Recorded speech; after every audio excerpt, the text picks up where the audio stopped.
Did you know that parents rank financial literacy as the #1 most difficult life skill to teach? Meet Greenlight, the debit card and money app for families. With Greenlight, you can send money to kids quickly, set up chores, automate allowance, and keep an eye on your kids' spending with real-time notifications. Kids learn to earn, save, and spend wisely, and parents can rest easy knowing their kids are learning about money with guardrails in place. Try Greenlight risk-free today at greenlight.com/Wondery. There's nothing more satisfying than finding the perfect green paint for your living room. Except maybe popping open that can of Valspar Ultra and rolling that first smooth stroke on the wall. And there's nothing more satisfying than admiring your freshly painted wall. Ooh. Except maybe peeling off the painter's tape to see those crisp edges. But the most satisfying part of all? Valspar Ultra's price tag, starting at $29.98 a gallon. Affordable, durable, available at Lowe's. Price varies by Shein.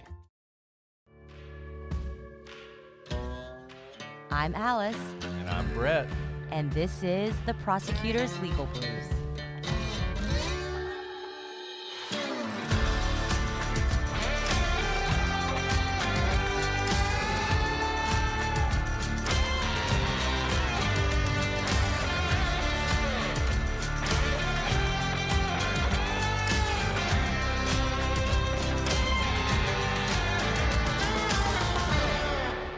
Welcome back to the Prosecutor's Legal Briefs. I'm your host, Alice, and I'm joined, as always, by my wonderful co-host, Brett. Wow. Alice, that's so nice of you. You're never this nice. I'm never this nice. I'm worried. And you shouldn't be worried. The reason is because you're not actually the most exciting co-host I have today. Today, we are joined by Skip Foster. Welcome, Skip Foster. Thanks for having me. Skip is with Hammerhead Communications, which is a PR crisis communications firm in Tallahassee. And back in 2000, he was the editor of the daily newspaper in Shelby, North Carolina. What brings us to Shelby, North Carolina? Well, many of you know that one of the cases most dear to our hearts is the Asha Degree case. She walked out February 14th, 2000, and has not been seen since. And Skip today is no longer a journalist, but obviously with communications. And he is actually the spokesperson for the Dedmon family, who has been the subject of some warrants in the Asha Degree case. And so, Skip, welcome to our show. I'm honored to be here. Y'all have got a great show with a fantastic reputation, and Brett is indeed wonderful. Well, thank you, Skip. I appreciate that. It's nice that someone appreciates me. So obviously this is a little unusual. We have talked about this case. We have given updates on the warrants that were served on properties that are owned by people who are now your client, who you're a spokesman for, you're representing. And yes. I am curious, what made you decide that you wanted to talk to us about this case and to give the Dedmon side of the story to us? Yeah, so I did a lot of research, and I wanted to find a podcast with high reach and high credibility. Someone who I knew wouldn't just accept what I had at face value, nor would they, open fire with Uzis just because, they can, right? And so y'all are pros, right? You've done this before, and your willingness to hear this family story and to, vet it and to ask me questions about it and then share it is really I felt like the perfect venue. I mean, with that, so you have been, retained by the Dedmon family, and they have been subjects of warrants that have been executed in this case. But currently where we stand, there have been no charges filed in the Asha Degree case. The Asha Degree case remains an open case. To this day, she has not been seen since she left home. I think I said February 13th, going into the night into February 14th, now 25 years ago. Right. So obviously when you become, part of a case through warrants that have been unsealed. There is information in these warrants that are now public, but of course they're not full information, but they are part of an ongoing investigation. All to say is, those of you who are listening right now, the case is still open, but we have some information that is out in the public. And of course, the Dedmon family name, including the family members, are named and mentioned in these warrants. So, it is a bit unusual, I will say, especially as lawyers. We typically don't have witnesses, or maybe more than witnesses, speak out before anything official has been done in the courts. So, why now? Well, so look, this has been going on since September. And just to give you a little bit of my background, because I think it's highly relevant here, and you mentioned it, you alluded to it at the top, Alice. My part of my newspaper career was spent as the editor of the Shelby Star, which was the very small but mighty daily newspaper there in Cleveland County. And so I was there in 2000, and we had a staff of 20 journalists in our newsroom, which seems kind of crazy these days for a small paper like that. But and so this became a part of my life, right? We had reporters that were walking the search party lines, that were going up and down Falston Highway looking for clues and evidence and trying to find anything they could about her. We were reporting every lead that came up.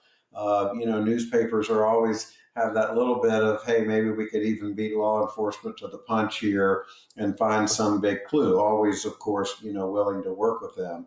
And so I had a lot of stake at this, a lot at stake regarding this story. I want Asha found. It was a part of my life. And so when these initial warrants came out, and we're pushing a year ago now, September of 24, I started talking to my old Shelby friends. There's a lot of them. And eventually I talked to the attorney for the family, and he said, I think these guys need some help. And I think if you go through and we start looking into the evidence, or at least the what's been included in the affidavits that are attached to the search warrants, you're going to be pretty surprised.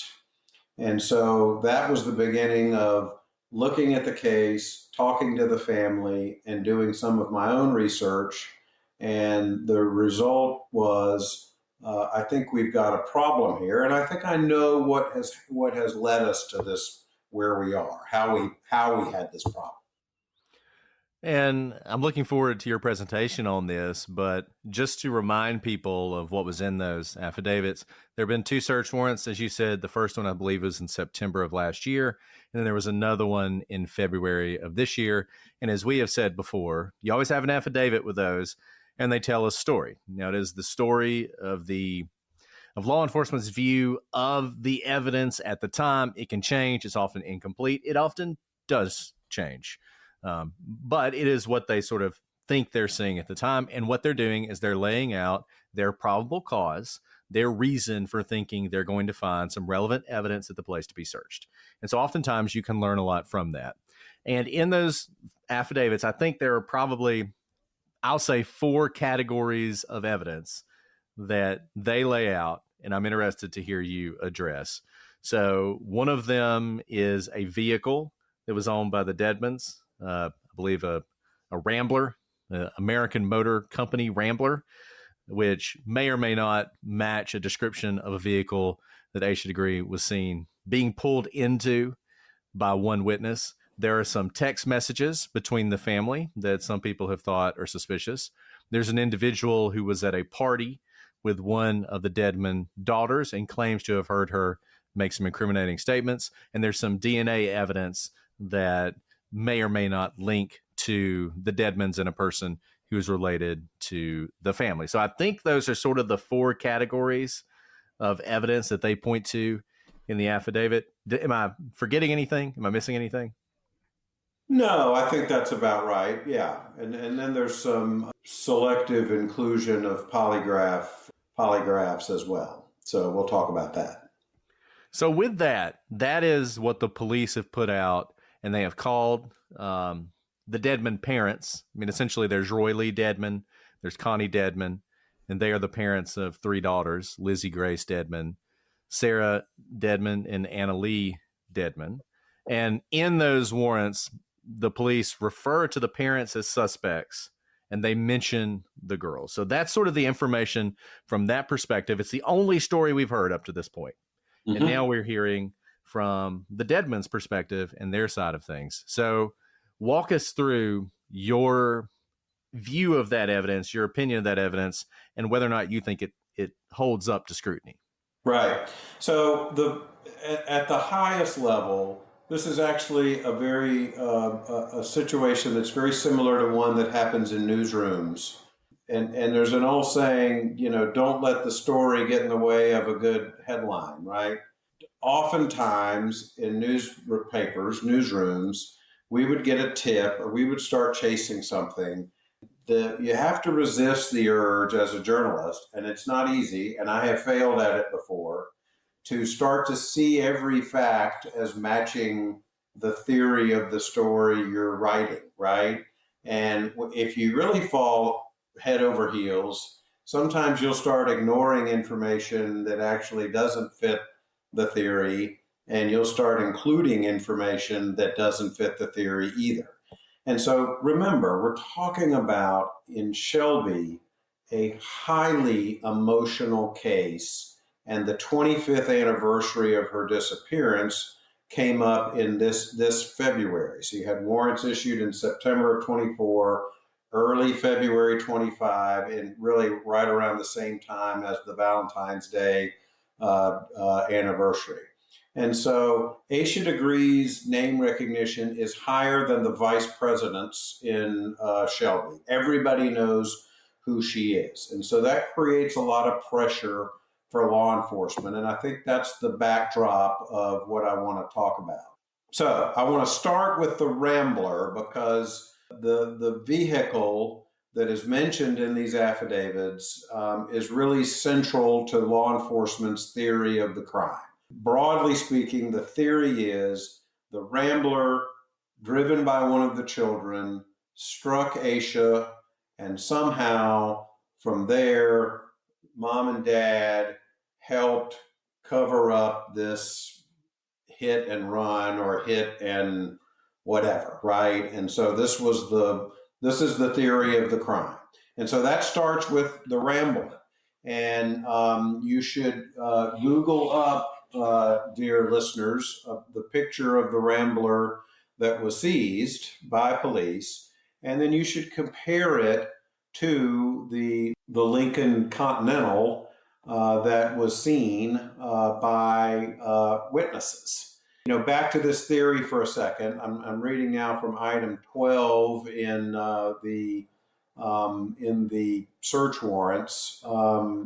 The investigators interviewed someone at Cleveland County Social Services, DSS they call it, in North Carolina. And this employee recalled Roy Dedmon being involved in the care of someone whose last name is Underhill. And Underhill is important because his DNA was allegedly found in the book bag that was wrapped in trash bags, right? And so the employee says that they were told that Roy Dedmon would send his 16 to 17-year-old daughter, Lizzie Grace, to transport patients in an unreliable vehicle to and from Broughton Hospital in Morganton. So this is so interesting.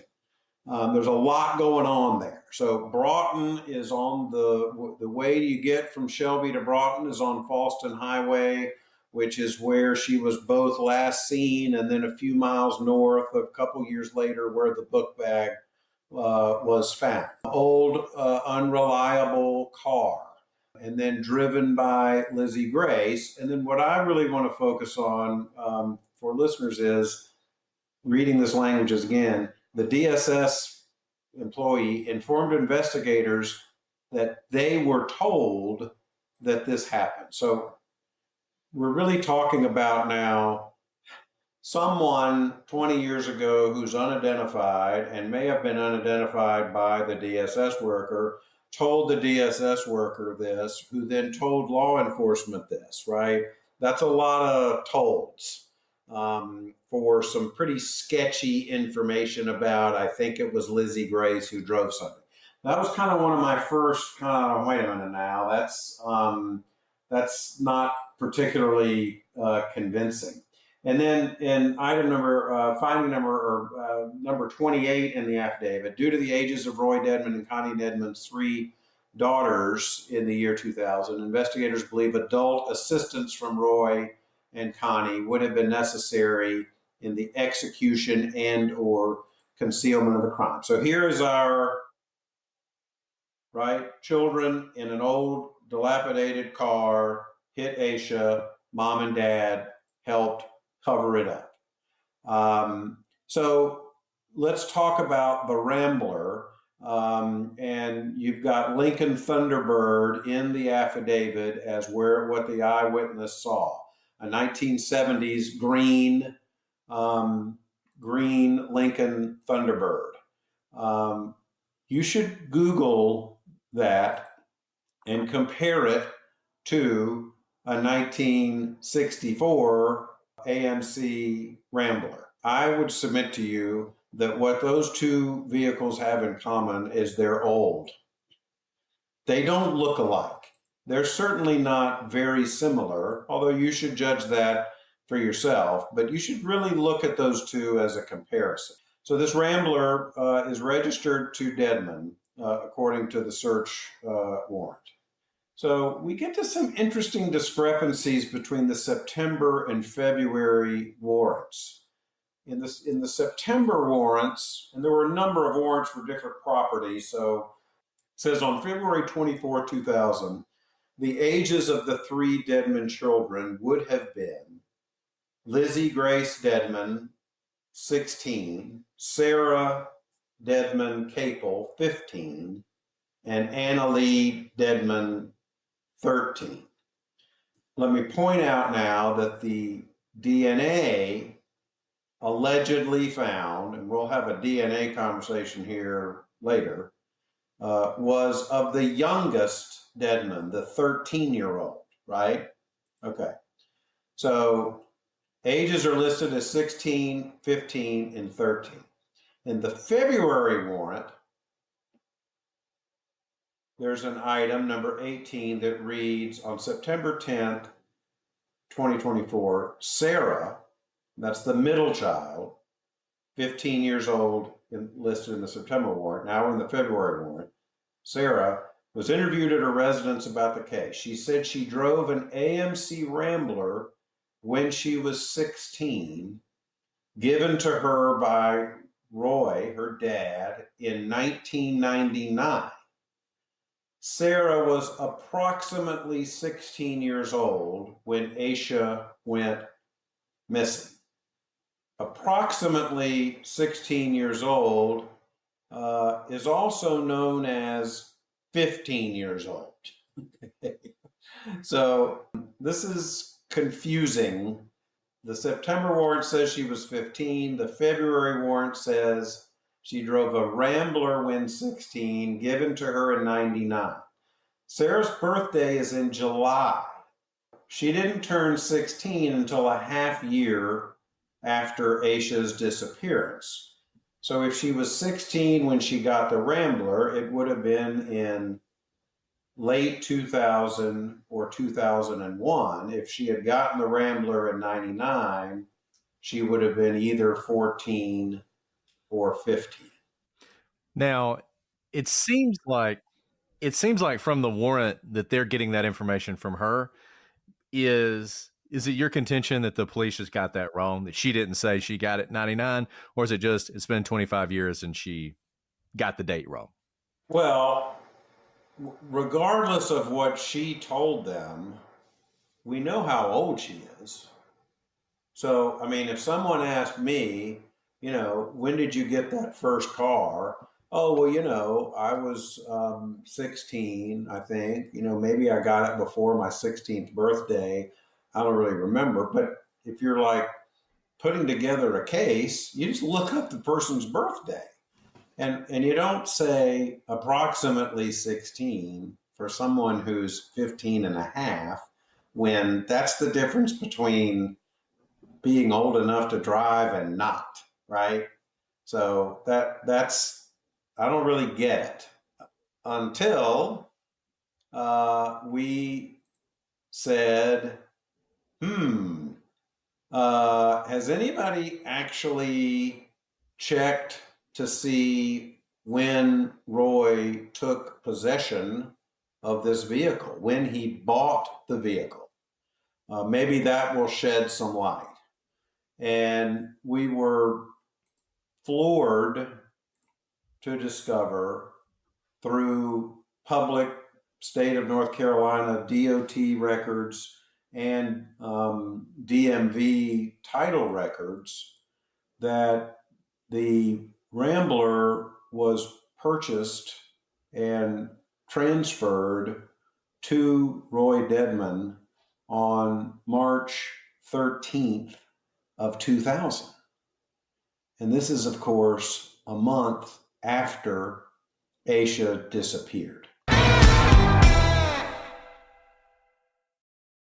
This episode is brought to you by Progressive Insurance. Do you ever find yourself playing the budgeting game, shifting a little money here, a little there, and hoping it all works out? Well, with the Name Your Price tool from Progressive, you can be a better budgeter and potentially lower your insurance bill, too. You tell Progressive what you want to pay for car insurance, and they'll help find you options within your budget. Try it today at Progressive.com. Progressive Casualty Insurance Company and Affiliates. Price and coverage match limited by state law. Not available in all states. If you work as a manufacturing facilities engineer, installing a new piece of equipment can be as complex as the machinery itself. From prep work to alignment and testing, it's your team's job to put it all together. That's why it's good to have Grainger on your side. With industrial-grade products and next-day delivery, Grainger helps ensure you have everything you need close at hand through every step of the installation. Call 1-800-GRAINGER, click Grainger.com, or just stop by. Grainger, for the ones who get it done.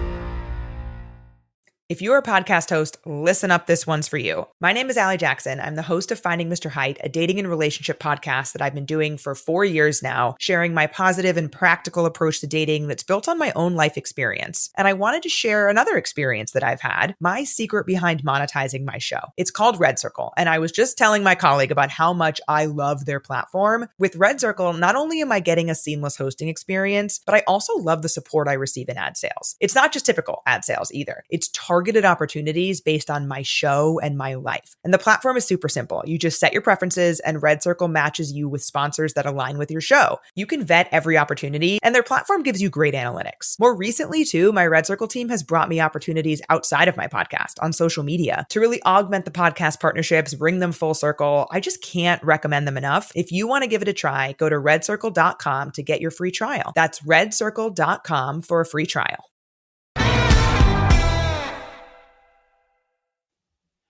So this is a big problem. The car mentioned in the affidavits, it wasn't one of Roy's vehicles. It was the green AMC Rambler, which allegedly fits the description of the Lincoln, which it doesn't, was driven by someone who's 16 years old, but she wasn't.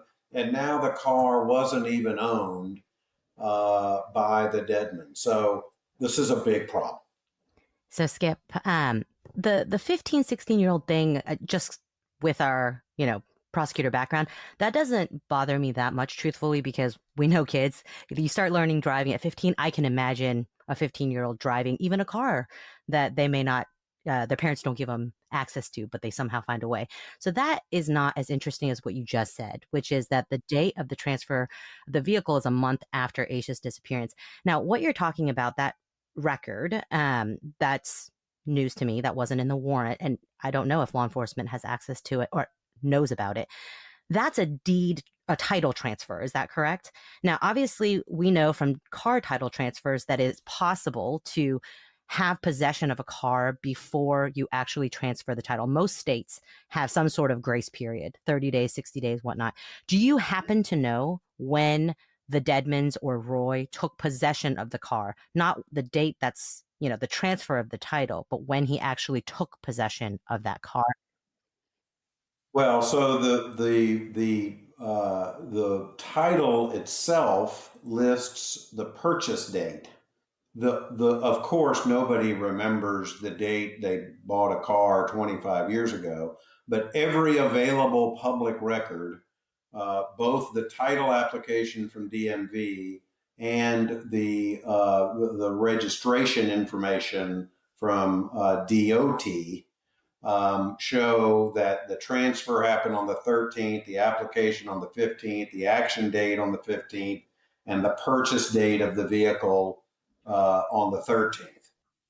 Oh, can I follow up on that then? Then do you know if, obviously it's been many, many years, who it was transferred from? Because I think it's one thing if it's transferred from a dealership, because that purchase date probably holds a lot more water in the sense that when you walk into a dealership, they're not going to let you take possession of a car until you buy it, versus, say, grandma's car, grandma passing on a car, or neighbor passing on a car, might make that, date transfer a little bit more wiggle room than a dealership. So do you happen to know where they got the car from? Not a dealership. This car had been passed around, and I've talked to a couple owners of it, private party. I certainly don't want to get into naming anybody. We've got enough people getting their name dragged through the mud on this. But I guess I would come back to, Alice, is this is where the 1516 thing, I think, becomes more relevant, right? So, I mean, if why are you buying the sooner before someone's 16th birthday that they're getting their own car, the less credible that seems to me, right? And so, you put all of this together, and again, it's not necessarily, people get a car for their learner's permit. I understand that. But why change the language from someone who you said was 16 in the September warrants, or said was 15, excuse me, in the September warrants, and now they're approximately 16. Approximately 16. That's who refers to a 15-year-old as approximately 16. It just doesn't ring true to me. But anyway, every available public record that I can find shows that this car was purchased, was taken possession of in mid-March, and we can't find any evidence that anything happened before then. And just to be clear, and I know you don't want to say who the previous owner was, and I totally understand your reasoning for that, but just to be clear, it wasn't grandma or an uncle. It wasn't someone who, they would have had access to the vehicle before they purchased it. Oh, no. It was not a family member or anything like that, no. But it was a private party. And yes. Okay. Yes. So this is a big deal, and it's made, I think, a bigger deal because of someone named Mickey Cooper, who in September, after the initial warrants were issued and media coverage exploded in the Charlotte market. And so for your listeners, Shelby is about 45 minutes west of Charlotte. You would take I-85 and then zip off in Kings Mountain on 74 like you were heading up to the mountains. You'd go right through Shelby. So Charlotte TV covers this extensively. People in Charlotte probably know Asha Degree's name as much as a lot of famous people. And so Mickey sees this coverage, and he goes to law enforcement because he saw something that night that he had never talked about before. And let me just stop and say, my first question to Mickey was, why didn't you go talk about this before? And he regrets it, but he didn't think he had anything new to offer because there had already been a witness that had seen this Thunderbird, and that was something that was widely known. So he goes to law enforcement, and this is before I knew him or anybody associated with the Dedmon family knew him. His first move wasn't to go try to get fame. He went straight to law enforcement, and he told them, hey, I saw what happened that night. I saw the vehicle. I saw Asha, and it was what he called a two-tone Lincoln Mark IV Continental. two-tone green, 2 doors. We talked to Mickey after he talked to law enforcement. We were able to interview him, and he has no ties to the Dedmon family at all, doesn't know them, doesn't know who they are. He actually does know the what he calls the mama and papa of Asha. That would have been Asha's grandparents. Knows of them, knew them, I think maybe from work a little bit. But he told law enforcement it was definitely not a rambler. Those were his words, definitely not a rambler. When did he first come? I know you said he initially didn't go to the police, but when was the first time that he... September of 2024 was the first time that he says he saw he could contribute, because he really didn't. The Lincoln had already been something that had been seen. Now, he is very transparent. He should have come forward earlier. He totally takes responsibility for that. I'll tell you, one of the things in my journalism business, and I'm sure as prosecutors you look for, is, okay, what's the play here? Where's the axe to grind? And I couldn't find one. So it's certainly a credibility hit that he didn't come forward immediately. But then I say, well, is he now looking for fame? Is he looking for money? Does he have an axe to grind? Is there something going on here? And I couldn't find anything else other than this guy wanting to do the right thing. Doesn't know the Dedmons, doesn't care about reward money. He's not interested in anything but that. And so for our listeners out there who are not car people, is the Rambler a 2-door? Their Rambler is not a 2-door. And is it 2-tone green? It is 1-tone green. So real quick, going back to Mickey. So what he now remembers, it is 24 and a half years later that he's saying this, that he saw a 2-door, 2-tone green car that night. Are there any closer in time statements where he told someone, even if it wasn't police, or he wrote down somewhere? So the first time he's ever said this is 24 years later. Is that right? Yes. Did you, this has nothing to do with fame or anything like that. But the first thing, for my first question for anyone coming forward 24 years later, is you could have the greatest of intentions and even think you have something to offer. But 24 years is a really long time. I can barely remember what I ate for lunch today. So how can you be sure 24 and a half years later that what you saw 2-tone, green, 2-door in the nighttime, how can you trust your memory of that? Yeah, so you can't fully. He's a car guy. This was the crime of the century. He saw a little piece of it. That seems like the kind of thing that it's believable to me that someone would remember. And also remember, he didn't come forward and say, he not only came forward and said what it's not, he also came forward and said what he saw, right? So he had both a memory and a kind of negative memory, right? Of, hey, it was definitely not this. So again, you start to put all this together, and I think it builds some credibility. Also, building credibility of the theory that law enforcement, despite best intentions, has fallen in love with the theory of the crime is they've never called him back to follow up on that interview from September. There's been no follow-up contact. And of course, his description wasn't mentioned in the subsequent February affidavits. Now, we're trying to build a case, not undermine a case in those affidavits. But at some point, judges like to see the whole picture. And this was part of the picture that was just omitted, right? So, seems to me that that's something worth considering, especially since, to your memory question, Alice, which is an excellent one, we are about to get into a case of someone else's long-term memory that was accepted by law enforcement with a big bear hug. And moving to that, the stuff that you've revealed is obviously troubling when it comes to the car. I mean, the car has been a big part of this. It's funny because in today's society, you hear green car and you're like, well, there's like one of those, in the state.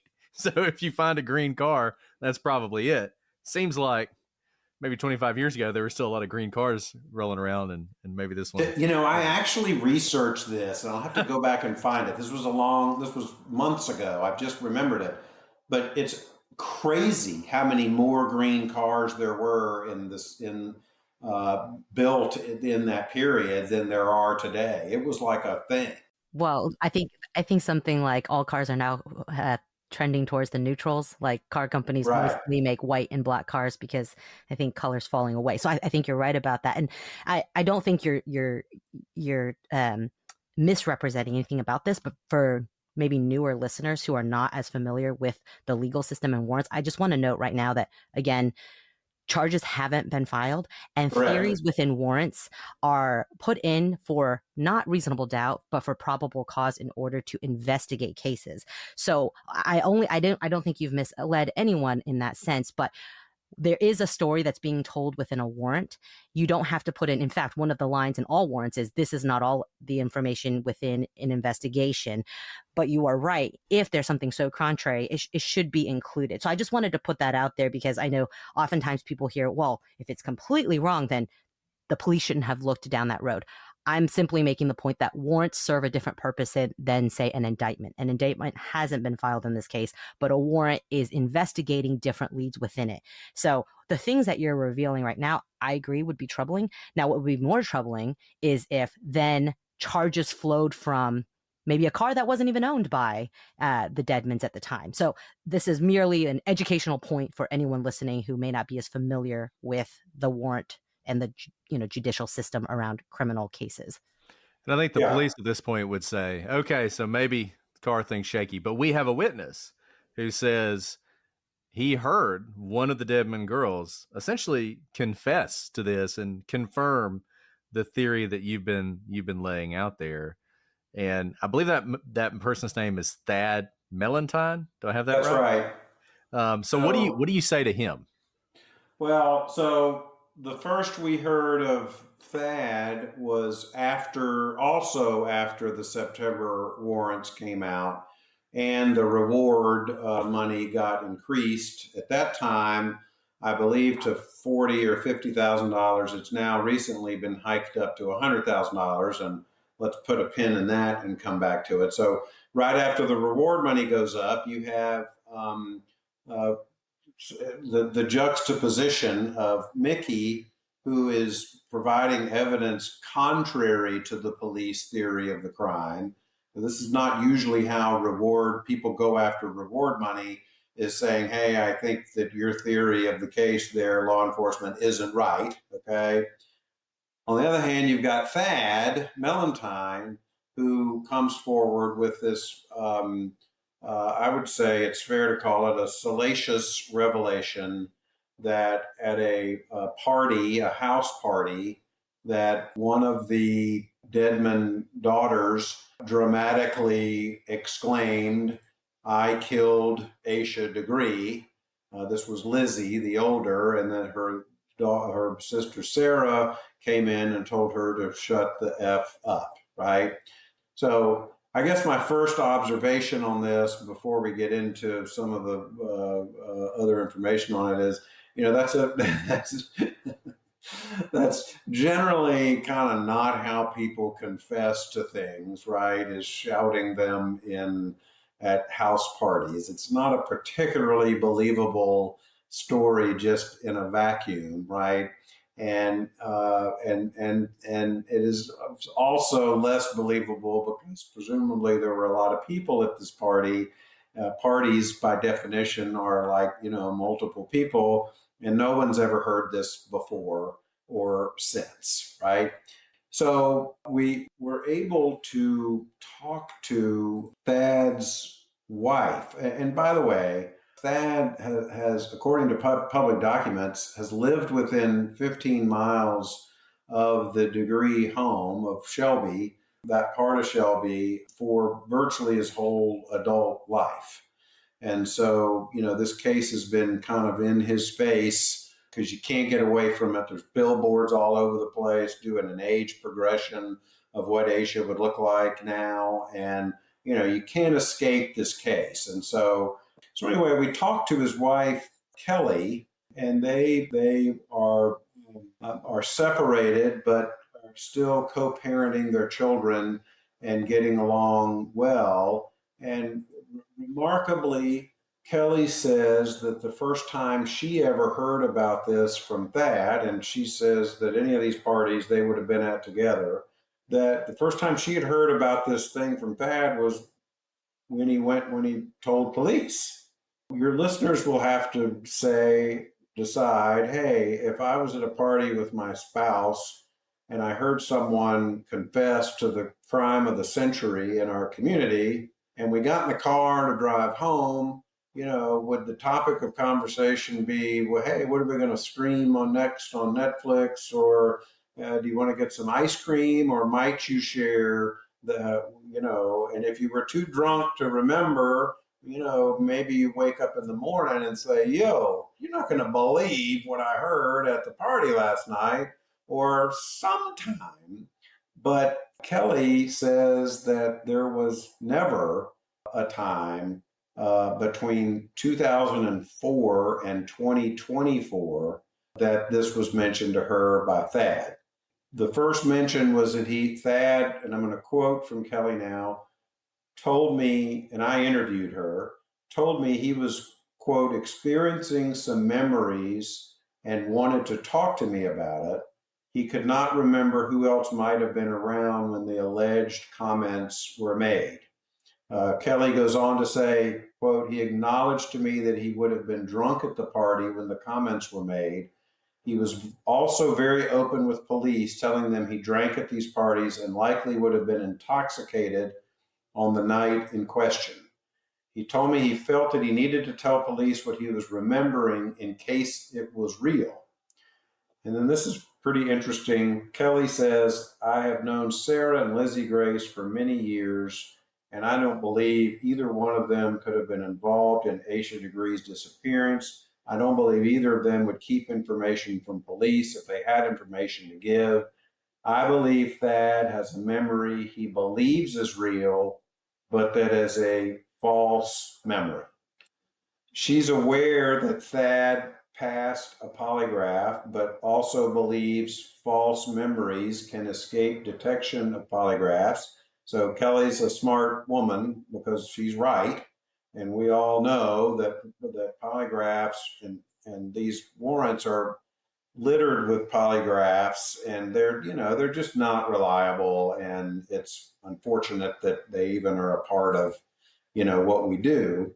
Law enforcement, however, according to Kelly, told Thad that polygraphs would pick up on false memories. And then she says, and I want to be sure and read this out loud, I don't think Thad has bad intentions or is seeking reward money.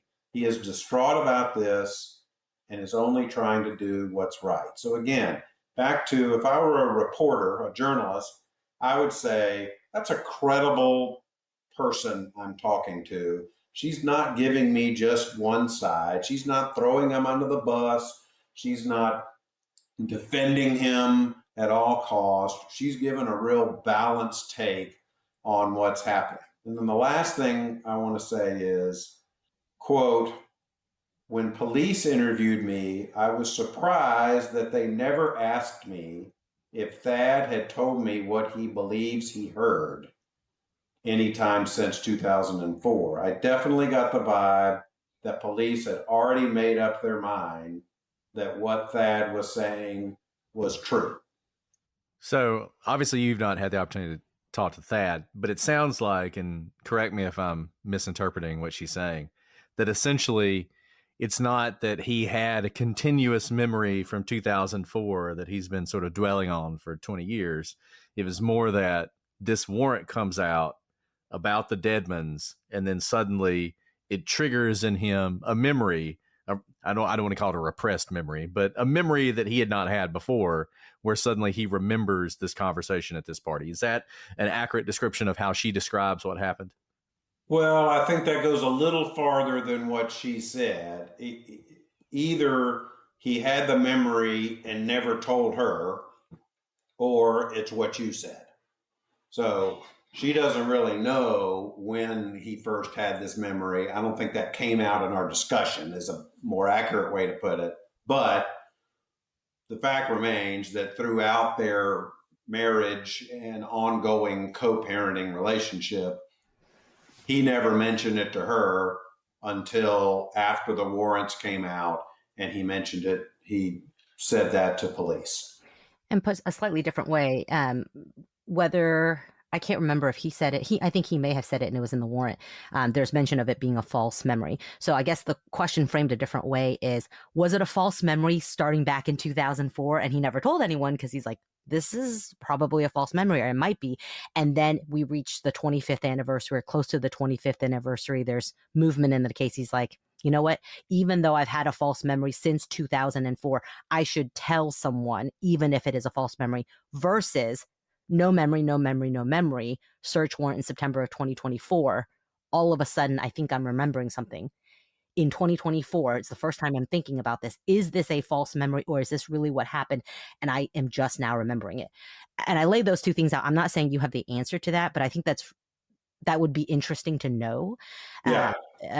Because it would be a lot more. I can understand someone not wanting to tell anyone starting in 2004 because they think it's a false memory. Why spread rumors about my friend when she was just drunk and I probably didn't hear her right, versus I remember something for the first time in 2024. This is a similar question to Mickey, who didn't come forward at all. Who I think that's slightly different in that from that version, he continuously had this same memory. That's why he can say to the accuracy of it, I've known this information for 24, 25 years and am now just saying it.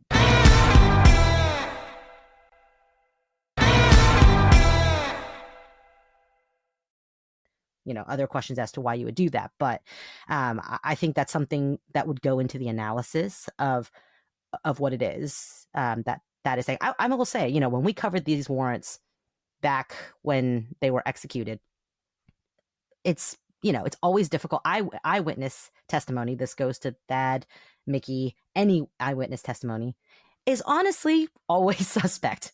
People think that they remember things that they don't. The two of us can be describing exactly what we see on the screen right now, and it's going to come out different. Someone's going to draw a different picture. So a lot of people are always like, I'm not going to believe it until I see it. Honestly, direct evidence is not one of our favorites in kind of an investigation. But I will say, when you have different sightings and the police is trying to figure out what's going on, they're 25 years later, someone says they see a green car. You're right. Maybe it's a different kind of green car, but they have a green car. They have this guy who's now coming in. Maybe if it's a false memory, but he's like, look, this is what I remember from that night. There's a lot of smoke all of a sudden. But then I think there's fire when, you said allegedly, but I think in the warrant it says that there's certainly DNA found on the backpack that had been double wrapped in trash bags and buried 14 miles north of where Asha was last seen? Several miles, too far for her to have walked. It was intentionally, obviously, double wrapped by somebody, and someone dug a hole and buried it. And the only reason it was ever found with no sign of Asha around was because someone was doing construction and they hit this bag. Now, in that bag, after they undouble bagged it, they found Asha's backpack. And then within that backpack, they found items where the DNA was found. I will say what we've talked about so far to me is more smoke, and understand that when there's smoke, a good investigator should follow that smoke until there's nothing left and then abandon it if that is where your investigation leads you. But when you have DNA that is linked to one of the daughters, and the 13-year-old daughter at that time, and someone who is in the healthcare, they owned like a healthcare facilities. So not a family member, but the Underhill individual was an individual who resided at one of the Dedmons facilities where they cared for people who needed full-time care. That is really interesting. So I'd love to hear about the DNA and. Yeah, so I have some more things to go through. I'm happy to talk about the DNA. First of all, what we don't know is, was the DNA testing done at the time that the backpack was found, or is this new testing that was done currently of 20 plus year old evidence. Okay. You can kind of read the warrant, read whatever you want into that. If it's the latter, then, that causes me to have some doubts about the validity of what was found, right? But let's just concede that it was the DNA of a 13-year-old and a 70-year-old that lived at one of their facilities. My answer to that is I have no idea how that happened. And I don't think it's evidence of anything, especially the 13-year-old. I mean, they found other children's clothing in the book bag. So maybe the bad guy went to a Goodwill and bought a bunch of clothes, or maybe they bumped into each other at a skating rink. I mean, let's play how many scenarios can we come up with where a 13-year-old has a 9 or 10-year-old's DNA on them that lived within 15 miles of each other, or could have been, so I don't know. We don't know what Underhill was doing. We don't know any of that. We don't know the reliability of the DNA evidence itself. We don't know how much other DNA was found. What if 7 other children's DNA was in that backpack? We haven't been told. We've been told there's others that we don't know about yet. But, I think it's a pretty thin connection, absent pretty much any other evidence. So we know that this car wasn't used, and we've got some third-hand DSS thing about Lizzie Grace driving.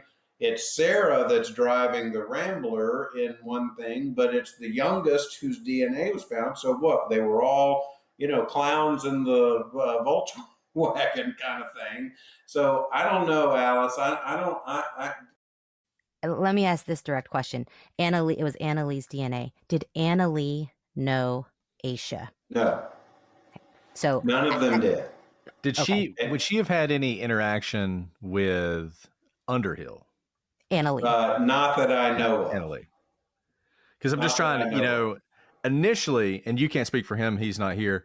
I know the Dedmons attorney, in some of his statements, he sort of hinted at, look, as you said, we don't know what Underhill was doing, but it has nothing to do with the Dedmons. And obviously, if you have a transfer situation, if there's some reason that he could be involved in something and you have transfer, did she work at those places? Did she ever volunteer? Is there anything like that you know about? Not that I know about. And as the youngest, that she would have been the least likely to do that, and certainly wouldn't have been driving as a 13-year-old. So, it's this theory of the crime becomes pretty fuzzy when, Lizzie Grace is the only one of driving age. Annalee's the one with the DNA.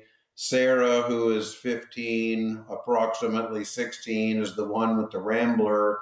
I can't figure it out. So there was you mentioned a shirt, a New Kids on the Block shirt found in the backpack.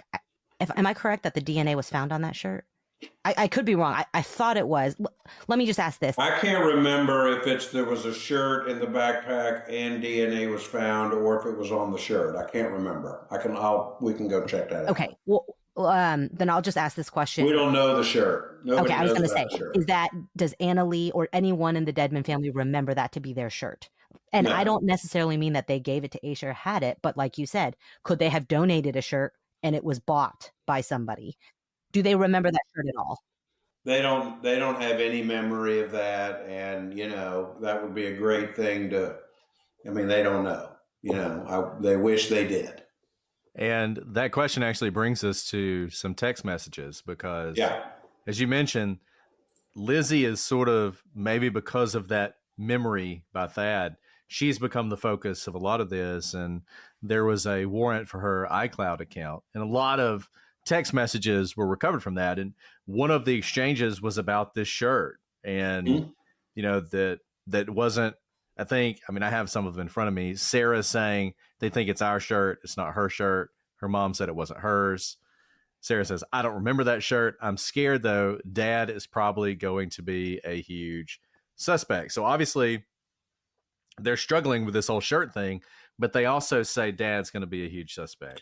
So what I would ask your listeners to do is to just put on your "I'm scared to death of being of law enforcement coming after me," and law enforcement is telling me that they got our dad cold. They're doing what law enforcement does and should do, which is trying to get people to tell them things that people don't want to tell them. And so, if Lizzie spent 5 hours under police questioning in Texas, and the tactic was, look, we know your dad did this, we know your dad did this. Well, so if you've heard that for 5 hours, then you're going to say, I'm worried dad did this, right? Law enforcement's been telling me that.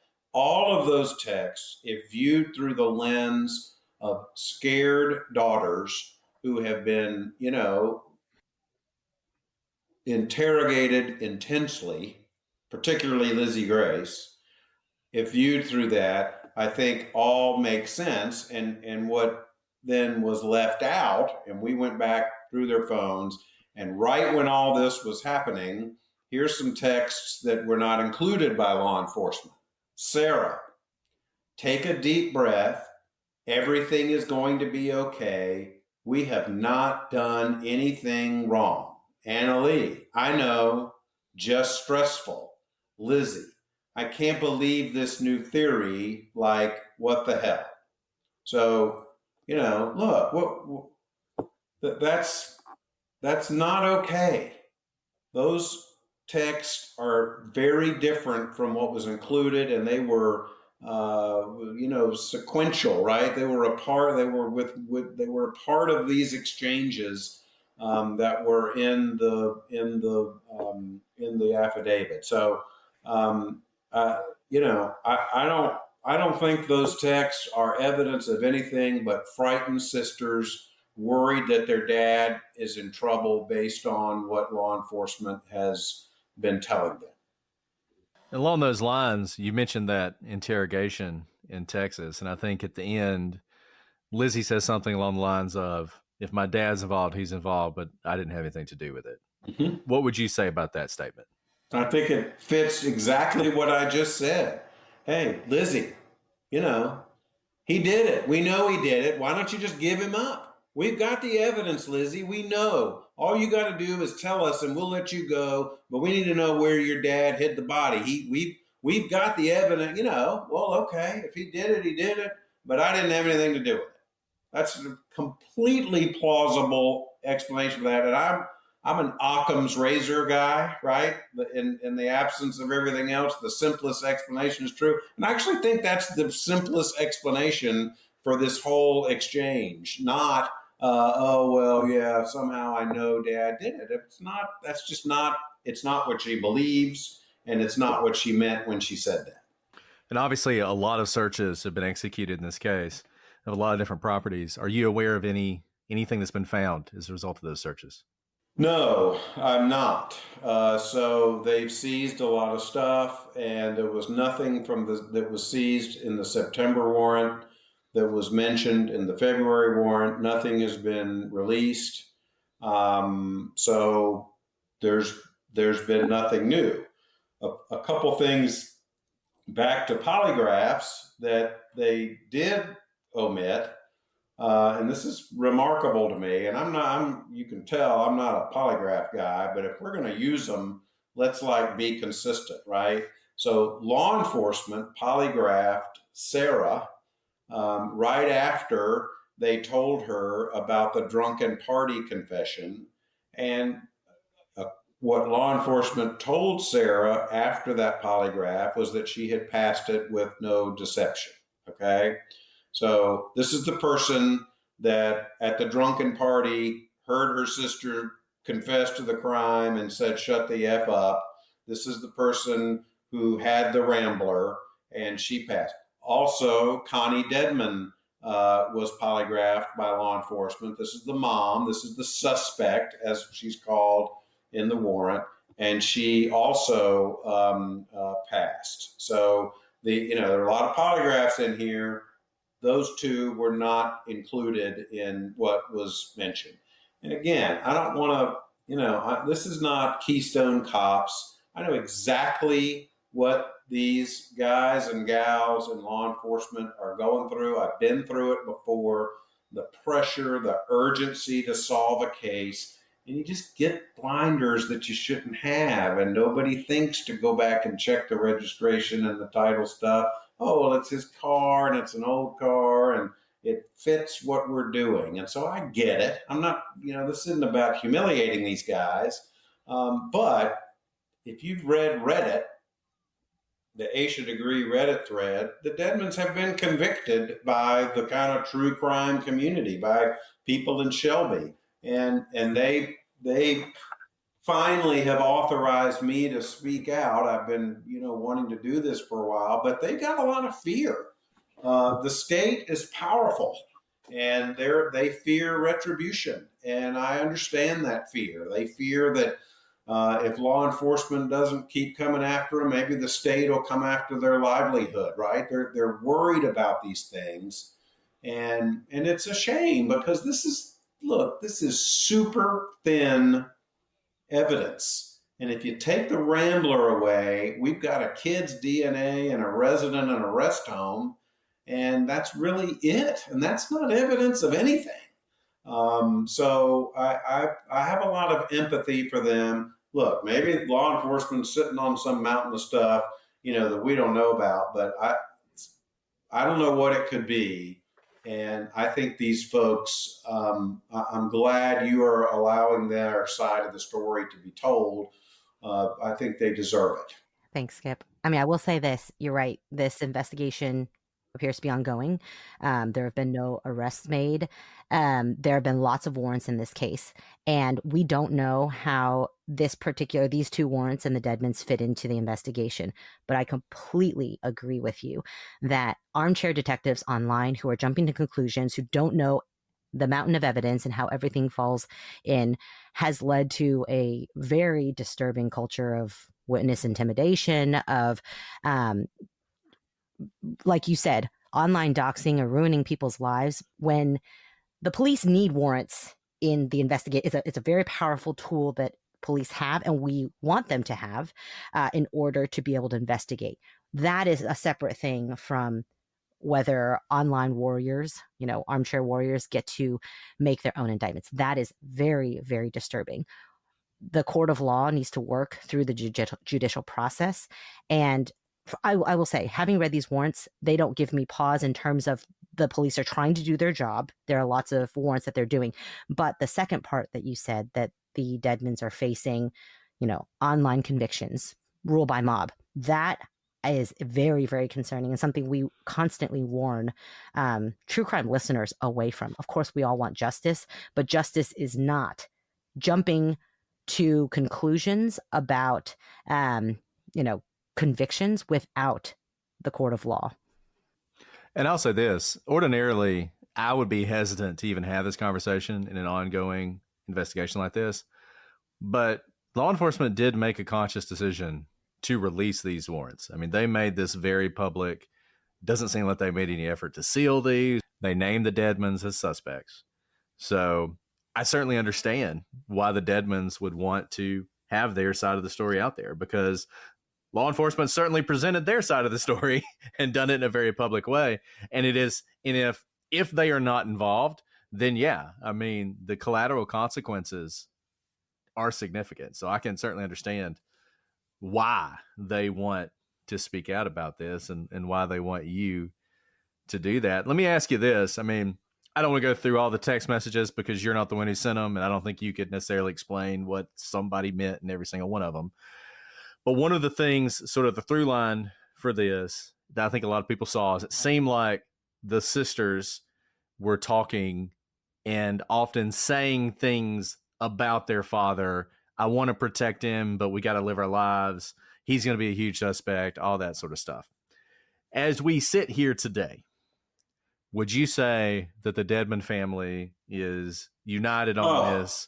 Absolutely. Absolutely. I mean, our call to talk about whether to take this step was all 5 members of the family. So yes, absolutely.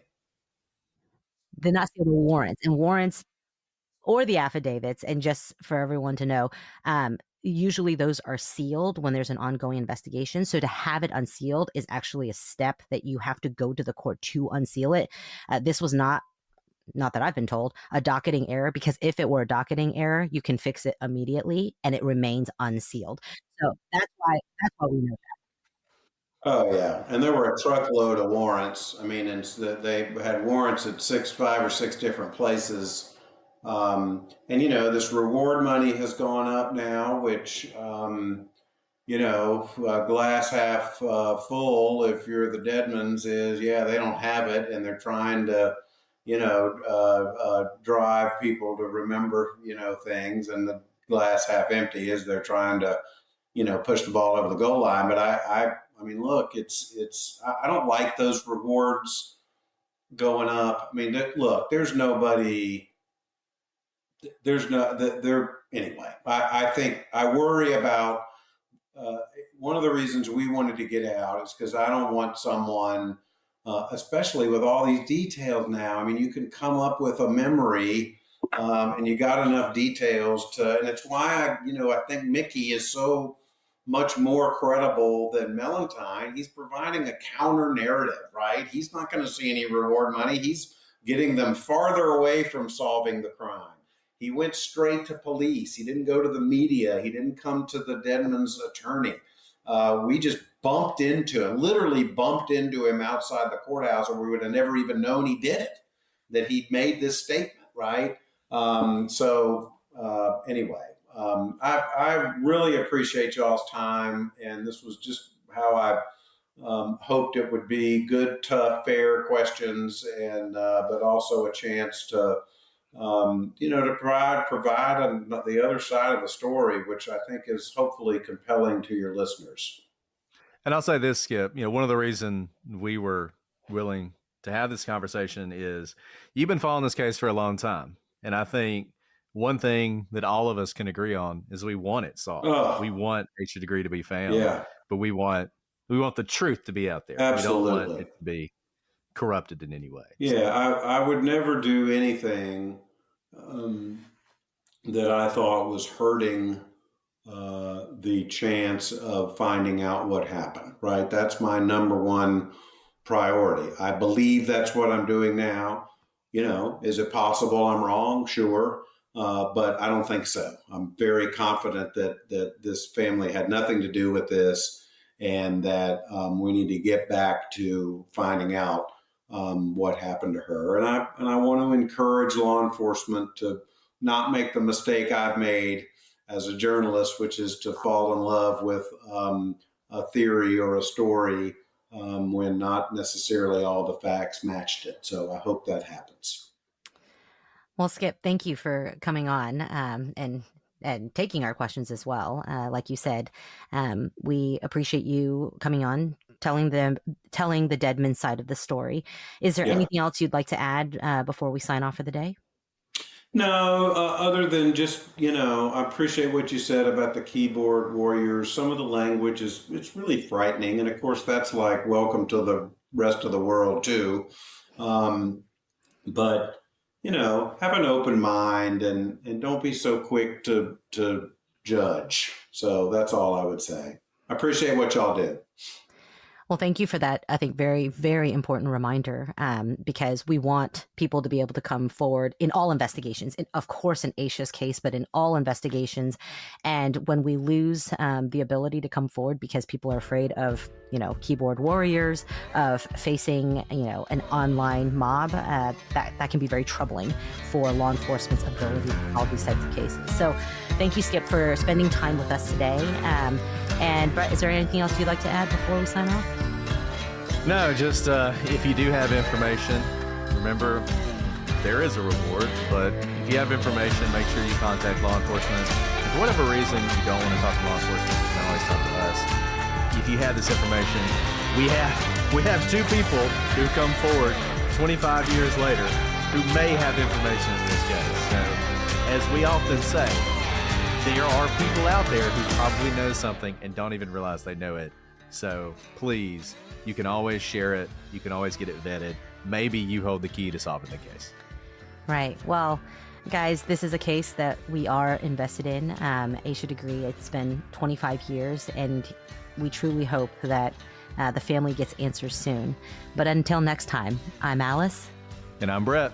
And this is the Prosecutor's Legal Briefs.